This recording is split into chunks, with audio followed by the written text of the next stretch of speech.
For nearly 30 years, Janyne and the YourExecutiveCoach.com team have brought clarity to executives and teams who are stuck and helped them to be free to focus on results. Janyne holds a Ph.D. in leadership with research answering the question, now that they know, what do they do? For Janyne and her team, coaching and learning isn't just about information and awareness. It's about results. It's about walking one's talk. Janyne is a lifelong learner, having invested herself in the Harvard University School of Law's executive program on negotiation, sharpening her own difficult conversation skills. And you probably won't be surprised at all that Janyne's undergrad is in theater. 10 years ago, Janyne moved from the Chicago area to marry for the first time at almost 50. Together, Janyne and her husband Mike lead the commercial design studio Emsick Architects. Janyne describes this as her own opportunity to walk her leadership talk. And this past Saturday, Janyne and her husband Mike walked 18 holes of golf in scorching Nebraska heat. And Janyne got her first birdie, ever. I think that deserves a round of applause. Please join me in welcoming Dr. Janyne Peak Emsick. Well, good afternoon, everyone. I saw some applause there. I never confuse me with someone who can actually golf, just so you know. But I do go and I count my calories. That's my favorite part of the golfing adventure. Well, I am so excited. You may have read in the initial email announcement that back in early March, we had one of those fun aha moments. It was on a Sunday after church, and the idea, let's host a gratitude summit. Thanksgiving in July kind of popped in my mind. Now, I thought everybody knows gratitude is important. That's why we're taught to say thank you when we're kids. Or that's why, as an adult, before traveling to the Democratic Republic of Congo, one of the first Swahili words I learned was asante, which is thanks, and asante sana, thank you very much. A gratitude summit, I thought. We could gather as leaders to learn together about the brain science of gratitude, about what happens in our brains and why that is so important for each of us as leaders, as friends, as spouses and partners and parents. And so we reached out to our favorite brain expert, Patricia Kearns, a physical therapist by training and now CEO of QLI. And when I reached out to Pat, in true Patricia Kearns fashion, not only did she say yes, but then she added even more value by offering to include Dr. Jeffrey Snell, QLI's world-class Director of Psychology and Neuropsychology Services. These are two brain science heavy lifters. It doesn't get better than that. So we built a Gratitude Summit team and reserved a date and an event space. And you know what comes next. The Friday of that week, the week of March 8th, our world was rocked by COVID. And when we asked Pat whether she and Jeff were up for a virtual gratitude summit, well, here we are all today, and you know the end of the story, don't you? So here's why I reached out to Pat and the QLI team. Since 1990, QLI has led the nation in delivering life-changing rehabilitation and care to people impacted by brain and spinal cord injury. Strokes, automobile and motorcycle accidents, military personnel injured by IEDs. This is the really, really tough stuff. But injuries aren't the focus of the mission at QLI. People are.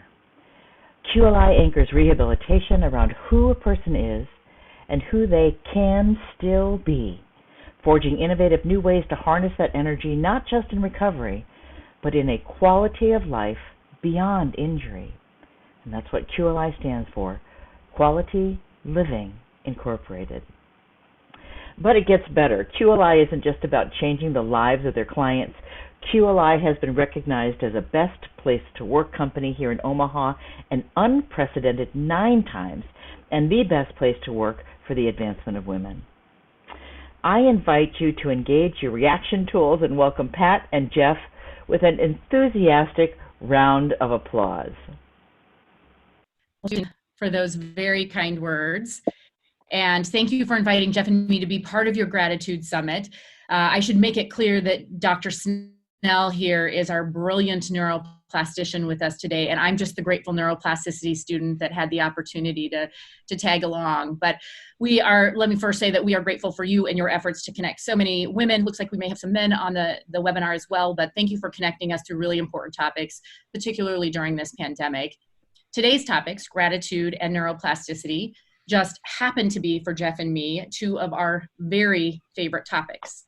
Gratitude is a really important part of QLI's culture, and gratitude is also now an important part of my personal routine. It hasn't always been, though. And as we were putting this presentation together, it took me back almost 20 years to one of my early days at QLI. It was a Monday morning, and I was feeling a bit reluctant to get my workday started. I sluggishly walked to my workstation, which at that time was just a computer in the middle of a room with a bunch of wheelchair parts piled around it. And as I walk in, I spot an envelope with my name on it sitting on my keyboard. It's March of 2001, and I had moved to Nebraska from sunny Arizona just a couple months earlier to take a job at QLI. And my move back to my home state was not exactly going how I had imagined it. I had accepted a job that I had no idea how to do. I was still a relatively new physical therapist, and the world of neuro rehab was way over my head. And Omaha had welcomed me with a particularly brutal winter, frigid temps, and a snowstorm, I'm pretty sure, every single weekend. And I think on most days, I literally wondered if I might freeze to death.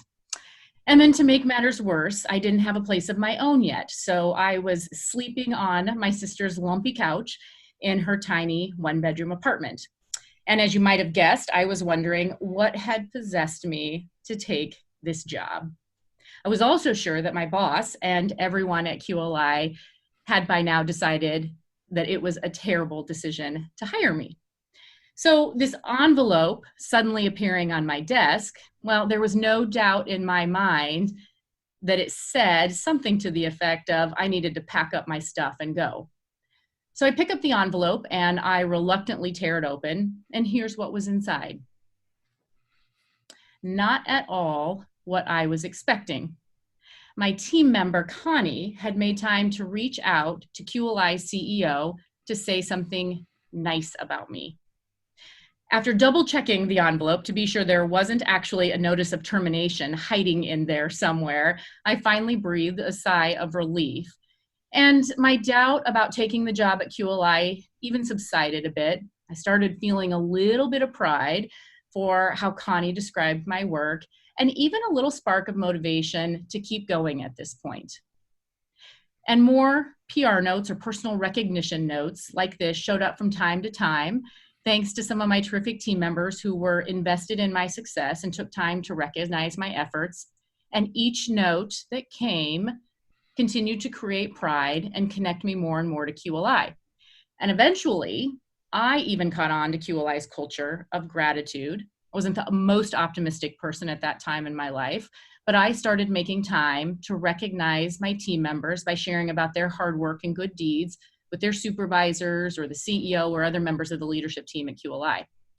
And with each experience of receiving or giving gratitude, little by little, I became happier, more optimistic, more confident and competent in my role, more connected to my team members, both professionally and personally, and even more committed to my company. And little by little, how I felt and how I saw the world and even how I behaved started to shift in a more positive way. And now, as the CEO of QLI, part of my routine, which was passed down by QLI's founding CEO, Dr. Hoogeveen, part of my routine includes writing up to a dozen notes every week to pass along compliments from one team member to another team member. It's definitely one of the best parts of my job. And I always hope for any team member who's having some doubt, like I was, that this expression of gratitude creates a little pride, creates a sense of belonging, and even provides a little reassurance that they're on the right path.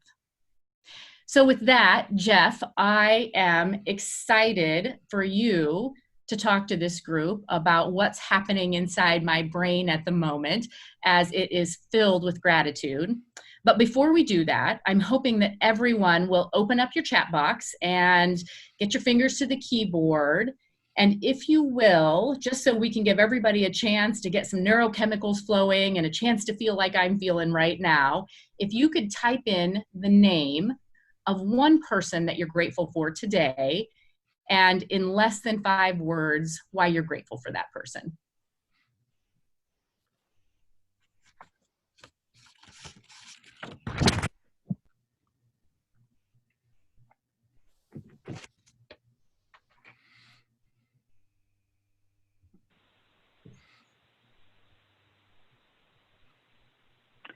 Here we go. Popping like popcorn, Pat.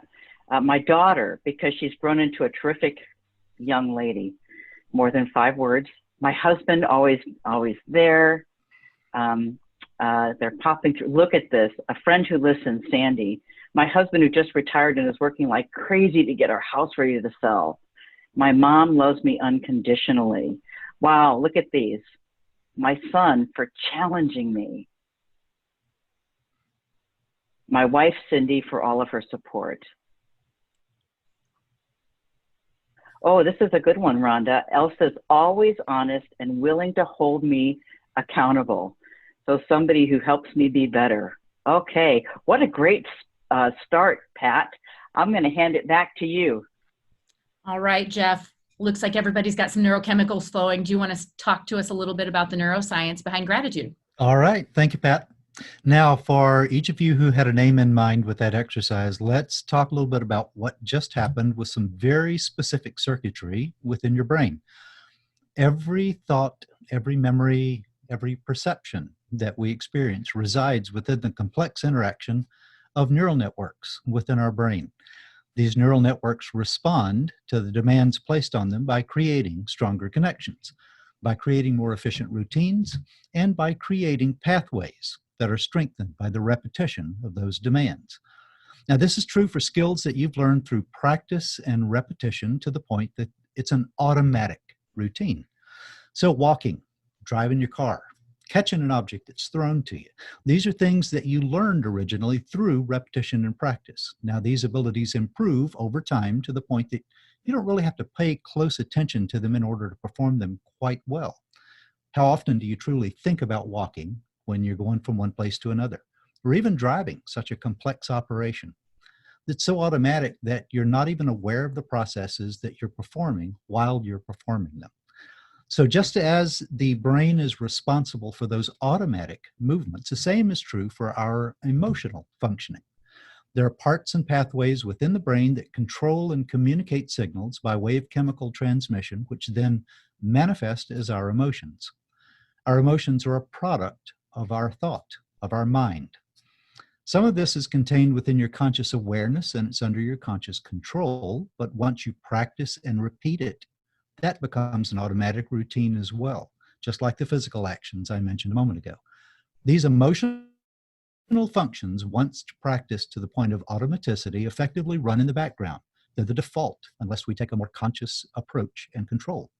So just as you originally practiced those skills, actions, and emotional functioning through your experiences, and you develop them into automatic routines through your practice, you can also consciously work to change those routines, to create a new default. Now, I mentioned the chemical communication that occurs within the brain. There are 3 primary chemicals associated with positive emotions, such as happiness, joy, contentment. And these chemical neurotransmitters are dopamine, oxytocin, and serotonin. Now, there are other transmitters, neurotransmitters, that have associated functions as well, but these are the main players. Now, among the many roles that dopamine plays within the brain, in this context, it's associated with the instantaneous rush of pleasure that we experience in response to some action, some thought. Obtaining that feeling can be a driving, motivating force for our actions. This dopamine release results in our perception of pleasure in the simple things we do that bring us joy, as well as the most exciting experiences you can possibly imagine. Dopamine is the primary neurotransmitter that's associated with the reward system of the brain and is therefore directly linked with pleasure-related responses. Oxytocin is associated with relationships, close, personal, and meaningful relationships, as well as social connectedness. These involve feelings like love, friendship, trust, and belonging. Whereas dopamine is a very singular experience, oxytocin is more of a reciprocal process in which the interactions that increase this chemical in you also does so in others, in the recipient of that experience.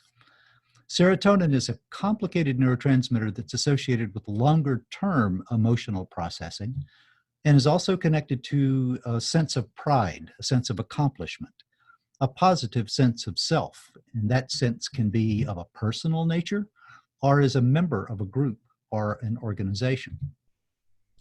Now, when we express gratitude or receive gratitude, our brain releases dopamine and oxytocin.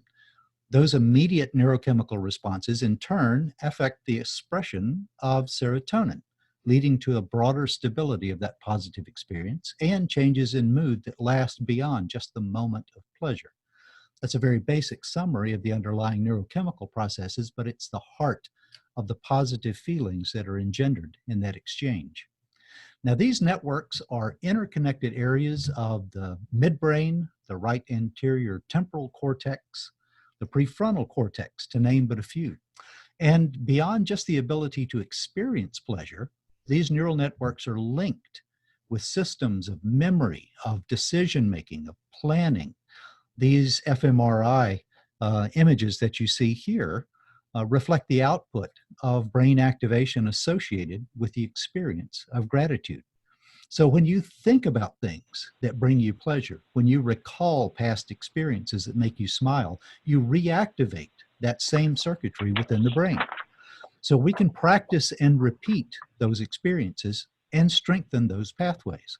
We can also consciously act in a manner that is likely to repeat such experiences. We call that learning, and we thereby actively plan, seek, and repeat those positive experiences. So Jeff, I'm taking notes here, and there's three key chemicals that are released as a result of practicing gratitude. The first one is dopamine. So as a leader, as a parent, as a coworker, when I engage in gratitude, my reward system is triggered. My sense of pleasure, it feels good. Are you saying it feels good to give and to receive gratitude? Absolutely, yeah, because there are, it's a positive social experience. And so the dopamine is what gives you the sense of pleasure. The oxytocin is associated with that strengthened relationship. So those are all interconnected. So with the oxytocin then, so we've got the dopamine, which is the reward center. Oxytocin, the second chemical, is a chemical that is connected with relationships. And that tells me that I feel good and I know you care, and that there's some reciprocity with that. Yes. And in return, I am going to care back. My response to that is care for you. Is that correct? Yes, and because that involves mutual feelings of relationship, it's on both sides of the equation. And then serotonin, this is the piece that's interesting for me, particularly as someone who works with leaders, that it's the serotonin that fuels a sense of pride, of accomplishment. And I would think that that's particularly important in the workplace. Yes, absolutely. And particularly when you tie it in with specific aspects of why are you having that positive exchange in that moment. You're basically rewarding some action or some part that individual is playing within the organization. You're identifying specifically what contributions that person is making. So you're tying it to what that person is contributing, which gives it more of an association with a specific action. So I'm thinking as you say this, that gratitude, as we take a look at things like engagement measures in organizations, and my sense of feeling connected to the mission, that somebody cares about me at work, that gratitude is like a high-powered fuel that can result in that engagement outcome in an organization. Yeah, the same neurochemical processes that are involved with relationships with people that we care about, people that we know care about us, those same chemicals are involved with a connection, with a relationship with an organization as well. We feel a part of that organization. We feel that that organization has a care for us, has our interests in mind as well. Okay, fantastic. Now, I know that you and Pat have put together some recommendations, some practical recommendations about how we can begin to rewire our brains. And so please continue. I'll jump right back in. Thank you very much, Janyne. So we can consciously and actively rewire our brains to feel differently, to see the world differently. We filter our subconscious perceptions through those automatic thought processes, and becoming more attuned to the positive aspects of our world positively impacts our mood.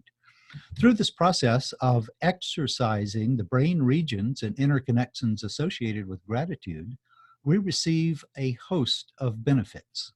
And by exercising, what I mean is repetition, repeatedly activating those networks through conscious and purposeful choices, thoughts, and actions, so that those networks and actions become the default. Again, you want them to become more automatic. They're going to run in the background eventually, and so you want them to become the default network of being able to see the positives. The benefits that we get from this include things like reduction of anxiety and depression, aid in stress regulation, more competent stress management and problem solving. In other words, not catastrophizing, but focusing on what you can do to make a positive impact in a situation. It also improves physical functioning. You get better sleep, better rest, improved immune system response. And if there was ever a time to focus on improving your immune system response, now would be a good one.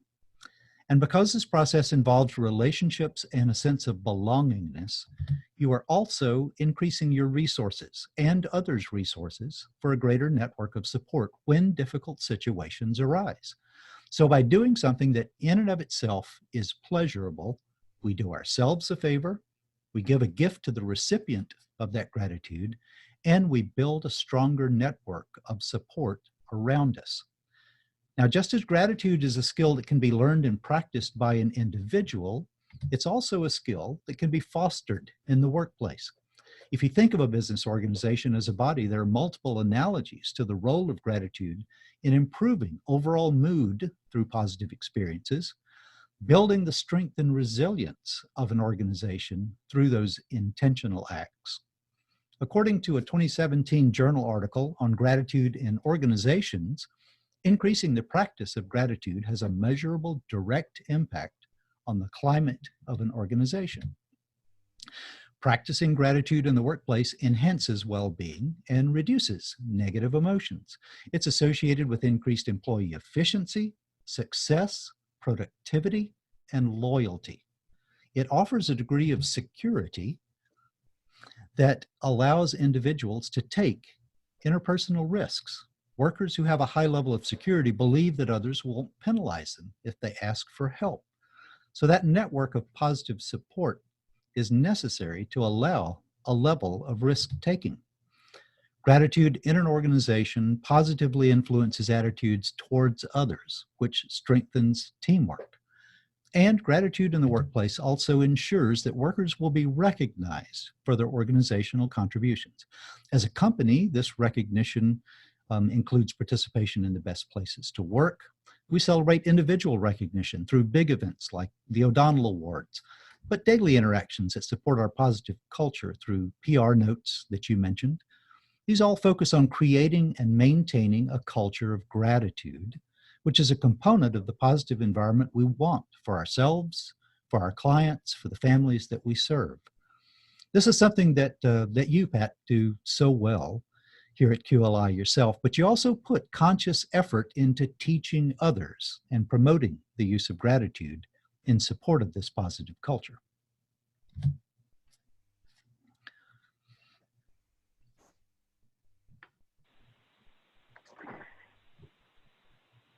So to summarize, you're really saying gratitude begets gratitude. that the practice of gratitude by the leaders within the organization and the team members, that infuses itself through actual practicing of behaviors. It infuses itself into the culture. And we have an expert at that with you, Pat, right? So why don't you pick it up from here? All right, thanks. And thanks for the kind words, Jeff. Yeah, like I said, I have the best job in the world, right? Being part of this culture of gratitude at QLI. So thank you, Jeff, for sharing about gratitude as this precious resource that not only, or as Janyne said, this high-powered fuel that fuels our individual well-being as well as the health of our teams and our organizations. We're going to dive a little bit deeper into how to rewire our brains so that we can have a routine of gratitude. And just a couple of things I want to remind you that we're going to go through these components of learning, 5 components of learning. And these components of learning, we've developed some mantras around them, as we call them. These mantras of learning apply just as much to improving your golf swing as they apply to developing a routine or the skill of gratitude. The other thing I want to remind you is, there's that old adage, an old dog can't learn new tricks. Well, that is not true. Neuroscience tells us that's absolutely not true. So it doesn't matter what age you are and how grateful you feel on a consistent basis or not, you can learn this routine at any age. And again, these mantras, these learning mantras will apply to you as an individual and also apply organizationally for your team and your company. So the 5 components or mantras of learning. Number 1, my favorite, repetition, repeat, repeat, repeat. Learning any new skill, including gratitude, takes practice. A fun fact, a professional quarterback throws the football over 1 million times in just one season in order to refine that skill. So when it comes time for the playoffs, that perfect throw is automatic.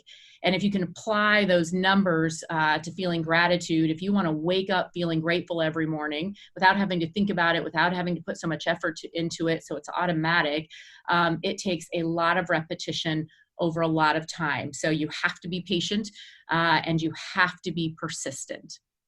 Mantra number 2 is motivate with meaning. In order to learn a new skill or a new routine, it has to have some level of intrinsic motivation for you. So think about, why do you want to learn how to be grateful consistently? Is it because you want to feel better? Is it because you want to be a better role model for your kids? Or maybe you're working hard to create a healthy culture. Maybe even making more money comes along with that. We know, as Jeff shared, that the healthier your culture, the better routine of gratitude you have within your team and your organization, the more productive your team's going to be and the better your bottom line. So those things can go hand in hand. But figure out really what motivates you and then build off of that. Mantra number 3 is tie it to the task. So learning has to be contextual. You're not going to get better at gratitude by drinking wine. I suppose sometimes I feel more grateful when I'm drinking wine, but you're really not going to develop a better routine unless you're actually practicing a routine of feeling grateful or giving gratitude. So it has to be very specific to the task. The 4th mantra is being just outside your comfort zone.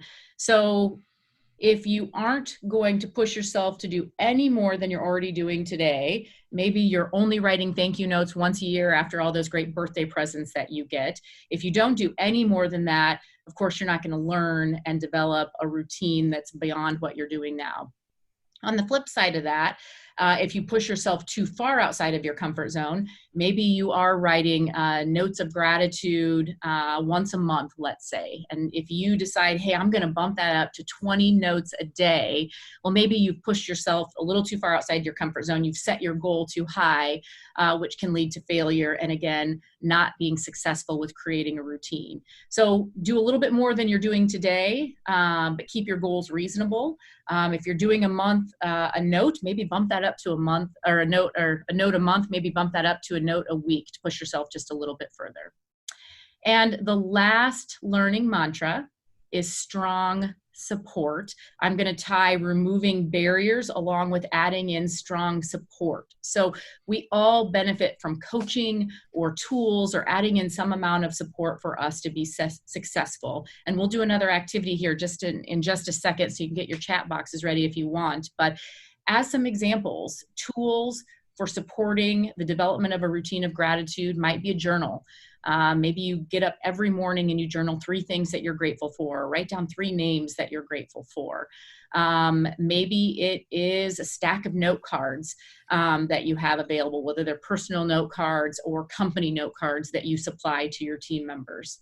Environmental supports are also helpful. I'll admit at the beginning of COVID, I have a pretty good routine of gratitude, but COVID's challenged me as well. And so I bought a sign and put it right by my bathroom mirror that says, "Start each day with gratitude," as a little extra reminder so that I would start my day off feeling grateful.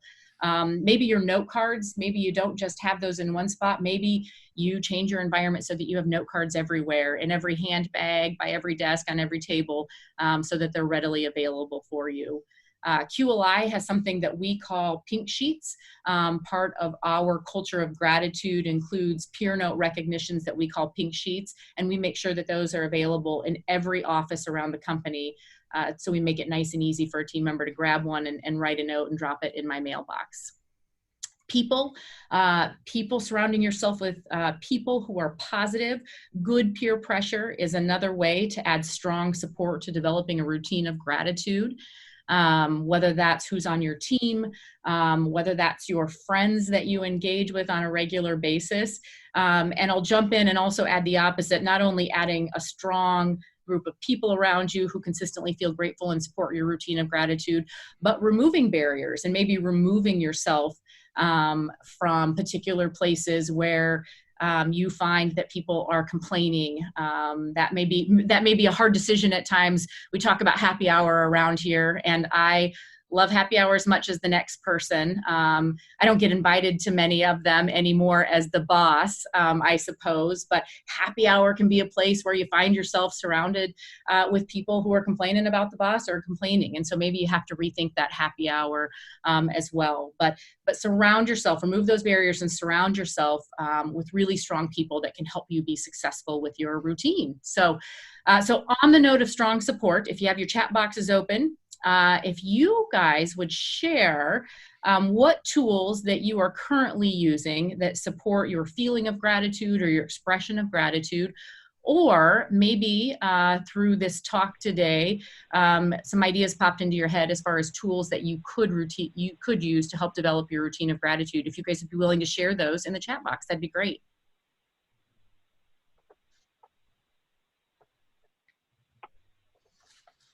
I like Sue Thaden has one. Go big. Big stands for begin in gratitude, and FIG, finish in gratitude. So big and FIG are good. There's some mindfulness apps. Laurelyn uses a gratitude journal. Sarah verbally encourages 3 people a day. Janyne D engages in prayer. Bev Crocker uses music for each kind of mood she wants to create for herself. Amy Tokos engages in podcasts while she's walking that focus on hope and gratitude. And this is a common practice that individuals use. From Sue Twitt, at the end of the day, review what positive things happened that day. Liz emails everybody at the end of the day with a genuine thank you to the people that she's working with. Oh, and then the Calm app, which I have seen, I've seen commercials for. We have a huddle every morning, Pat, with our team. It's a stand-up meeting. Everybody gets 1 minute to say what's on your plate for the day. And it actually came after we watched the TEDx or the TED Talk on happiness with Sean Acor. And one of the summer interns said, we should have everybody end their huddle statement with something that they're grateful for. each day. And so every day we have a conversation as a team for our architecture practice predominantly. And everybody shares something that they are specifically grateful for. There was a season where everybody was grateful for the weather when it started getting better and we could actually go outside during this COVID. We kind of say, now we need to think of something besides the weather that we're grateful for, everybody. And it began to change the conversation. But that's a really quick and easy tool that we implemented with our team. And a wonderful example of people support too, to surround yourself and encourage each other. I love that example. And all of the examples that people have put into the chat box. Thank you everyone for sharing. There's some good ideas that I'm going to steal for myself and for our team. Okay, so hopefully those 5 mantras were helpful. Again, our team put mantras around those 5 components of learning so that they were easy to remember and to apply to gratitude or any other skill that we were learning. Neuroplasticity works, and so stick with it. Stick with those mantras, and eventually our adaptable brains really do respond to practice, and they rewire, and over time things get easier. So while it may take a lot of conscious effort initially, it will get easier. And trust me, if I can learn a routine of gratitude, anyone can learn it. Oh, I just love that image, the QLI team. Just looking at that raises my spirits in looking at that. It energizes me. So it's time right now. We have a window for some questions that we can ask of both Pat and of Dr. Jeff Snell. And so as a reminder, click on your participants tool within Zoom, and you're going to see, if you hover over your name, an opportunity to click a hands up, and we'll take the questions in order that they are asked, because they will show up at the top of my screen. And I'm going to start with a question for you, Jeff and or Pat. Like 20 years ago, I was getting certified by Ken Blanchard out in San Diego on the situational leadership model. And one of the things that we learned was that just saying thanks and you did a great job, that ultimately can feel trite and empty. We were coached to train others to actually hang some meat, some specific meat on that, to ask or to say, here is what you did, and here is what why it was helpful. So an example that I use is I had a team member who was great with numbers and detail, really behind the scenes. And this person prepared some reports and then ultimately a PowerPoint reporting some data about their team. And I took that data and that presentation, showed it to an executive leadership team, and as a result of that, they were making some decisions about their team. So I went back to this team member and I said, I got to thank you. I can always trust the work that you do because it's always accurate. And this time, the work that you did, I brought it to an executive leadership team, and they're looking at that to make decisions about their what's next. Your work shaped the work of another team. Oh my goodness, I feel great saying that, and the team member just glowed as a result. And so I'm curious what's happening when we actually praise somebody and we hang some meat on that praise. Why is it more effective as a reward process? There's probably several factors there. One would be that you haven't just walked by and said, hey, thanks, great job. You've actually put some thought into what is it that that person did that engendered that feeling of thanks in you, that you appreciated and wanted to identify. I also mentioned, in the action of how our brains respond to gratitude, there are numerous different areas of the brain that are lighting up, and all of these associative areas, they kind of help resonate with that experience as well. And so you're putting into memory not only your gratitude in the moment, but you're tying it to something that this person has done, that of course they're going to recall that. They're going to recall the effort that they put into it. You're interconnecting all of these different actions and thoughts on the part of the individual, along with the gratitude that you're expressing in that moment. And so it's actually a much stronger connection than just if you by and said, hey, thanks, good job. So if we connect that to what you were sharing earlier, it's fueling a few of those chemicals, multiple chemicals that are helping me feel good, and then giving it some fuel to make it stick for a period of time. Yes, absolutely. And you're tying it to something specific. You have pointed out something for which you are grateful. And the person is going to be able to tie that feeling to what they've done. They're more likely to repeat those actions as well because of that wanting to recreate that experience. So things that bring us Excellent. pleasure, we try to seek out those same experiences again. Thank you, Jeff. Bev Crocker, you have a question, and I noticed a question in the chat box that I'm not sure if you're repeating that, but if we have a list of the learning steps, and there's actually a handout that we'll be providing after this that'll get emailed to you. That's a clarity sheet that includes those learning steps, as well as a gratitude barometer, a little self-assessment based on some research about what are the indicators or the thoughts that show that you either demonstrate gratitude or that you might have the opposite of that, a victim or resentful mindset, and then some action steps that you can take. And so Bev, we will be providing a link to that. Go ahead, Bev. What question do you have? Hey, can you hear me, Janyne? Sure can. Oh, great. And Pat and Jeff, what a wonderful program. Over the top. The follow-up also is not to be a Debbie Downer, and I apologize for anybody on the webinar that's called Debbie. What chemicals do we want to stay away from in order to help us maintain the strongest leadership that we can? It's not so much the chemicals themselves as it is the patterns that we repeat. And so if you are in a routine of looking at the most negative, of seeking out, if most of the news that you get, most of the social interaction that you get is negative, if your anticipation and expectations are negative, you're going to repeat those cycles. That's going to become your default network. So you're going to more easily see negatives. People who are depressed tend to more easily see the negatives in a situation than the positives. You're actually, what I'm recommending here is that you consciously, actively think about, identify, and repeat those things for which you're grateful, which are positive experiences.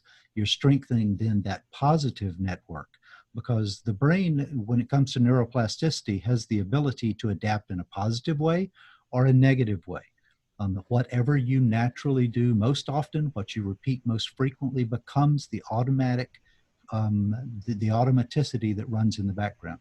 So you want to emphasize the things that are going to put you in a better mood, that are going to make you feel better, that are going to improve your health and emotional functioning kind of across the board. Thank you, Beverly. Did you want to add to that, Pat? No, the brilliant neuroplastician said that perfectly. But yeah, I mean, COVID's been a good example, I think, for many of us. I know it has been, you know, here at QLI, when something negative happens, what's our automatic response? And then as leaders, how does our automatic response affect all of our team members around us? So so it has that rippling effect beyond us, that when something negative happens, we have a chance to say, this could be an opportunity, or let's channel the positive out of this and make the most out of it. And that kind of behavior we find at QLI is really contagious for our team members, and how they're willing to evaluate things that push us outside of our comfort zone, especially the more unexpected things, when we really are relying on our automatic responses. You each have used the term neuroplasticity.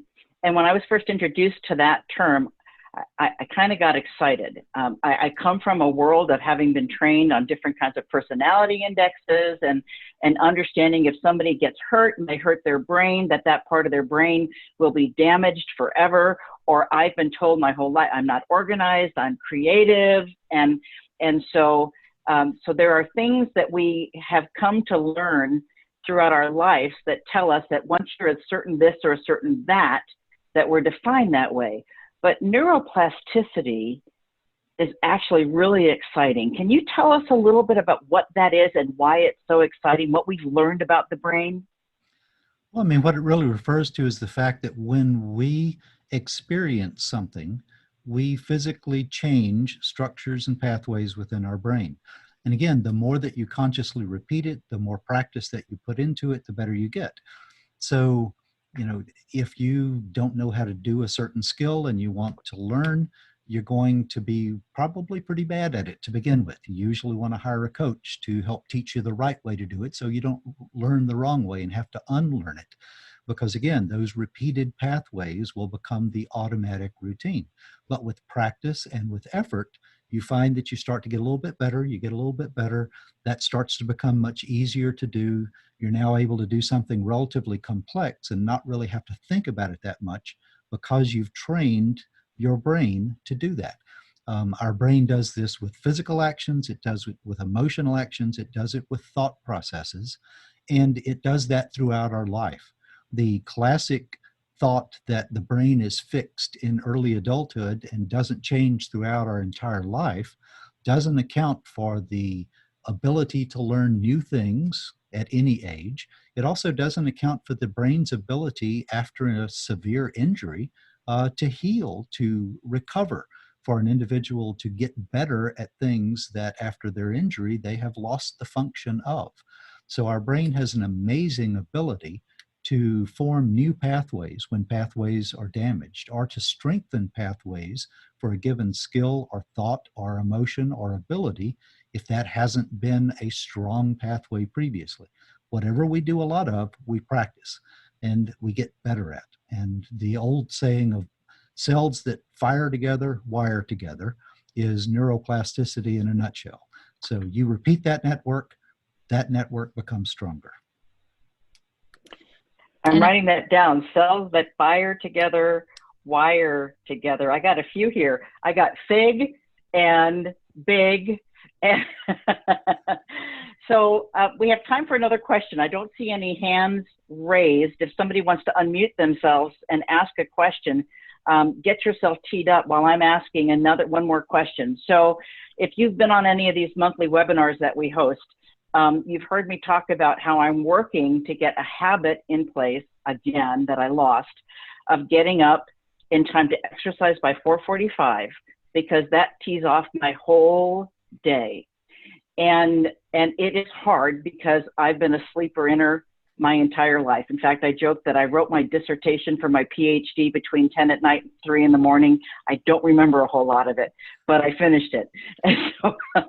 And so getting up early has never been something that I've done well. And I have an app that I use that's called Habit Tracker. And it gives me a visual representation of how many times I have performed this habit. The irony is that one has to get in the habit itself to use the habit tracker. But every time I look at that habit tracker and I see a stretch of having gotten up and working out by 4:45 in the morning, something happens. Why are things like that helpful? Why are keeping visual methods of training? Plus, I have friends on that app as well, so they see when I do these things, and I know that others are seeing the steps that I'm taking. Why does that help so much? Well, part of it is that as human beings, we are creatures of habit. We like routines. None of us like change. That's why with everything that's been going on with COVID right now, this is a disruption because it's caused all of us to change our routines.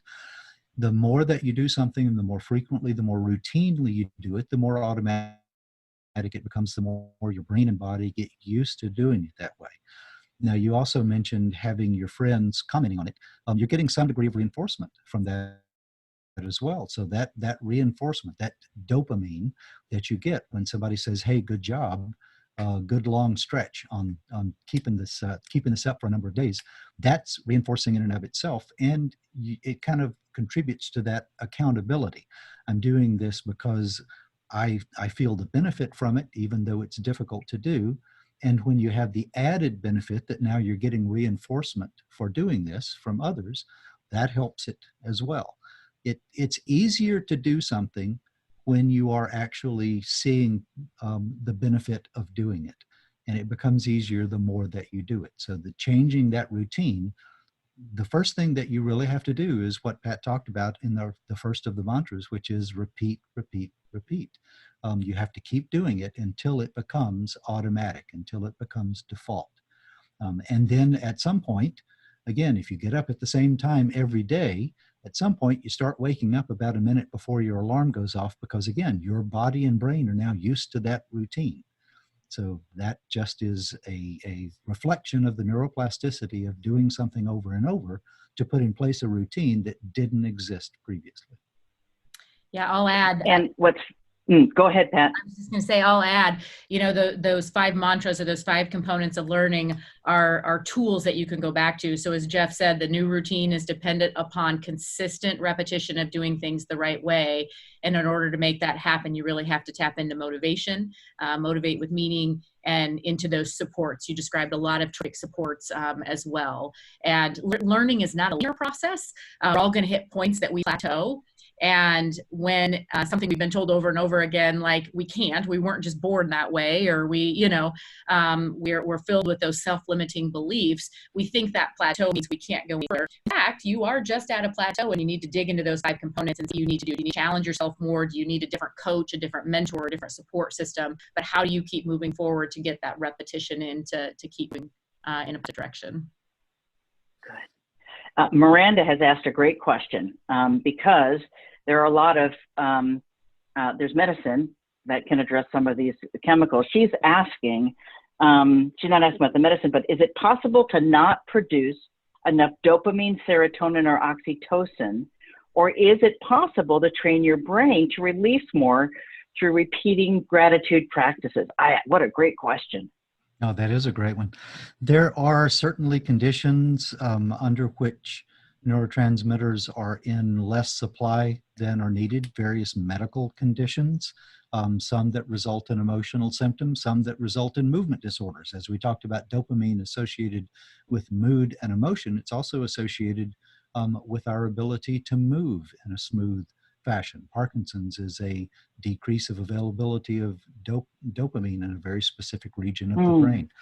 So all of these things are interconnected. We often talk about our brain and body as being separate, but it is all one single unit.